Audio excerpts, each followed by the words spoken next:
रात्रीच्या अंधारात एक माणूस शत्रूच्या घरी जातो आणि मृत्यूपिंड ठेवतो. सोबतच राम नाम सत्य हे म्हणत तो त्याच्या जिवंत शत्रूचं पिंडदान करतो. असा एक व्हिडिओ व्हायरल होतो आणि सगळ्या परिसरावर दहशतीचं सावट पसरतं.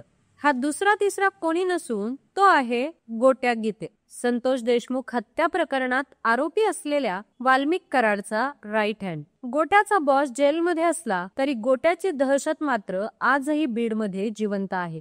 गोट्या ज्याची सुपारी घ्यायचा त्याच्या घरासमोर जाऊन पिंडदान करायचा, म्हणजेच जिवंतपणीच मृत्यूचा संदेश. महादेव मुंडे हत्या प्रकरणात संशयित, परळी गुन्हेगाराचं रॅकेट चालवणारा, लातूर, परभणी, पिंपरी चिंचवडमध्ये गुन्हे करणारा आणि बीडमधील पिस्तुलांचा बॉस ज्ञानोबा गीते उर्फ गोट्या गीते एकटा नाही तर महाराष्ट्रातील अवैध शस्त्र रॅकेटचा सूत्रधार. बीडचा गोट्या गीते आता वेळ आहे त्याला जेरबंद करण्याची, कारण तो अजूनही मोकाट आहे. पोलिसांकडून अजूनही कारवाई नाही, चौकशी नाही आणि अटक देखील नाही. पोलीस प्रशासनाकडून लवकरात लवकर कारवाई होणार का हे पाहणं महत्त्वाचं ठरेल.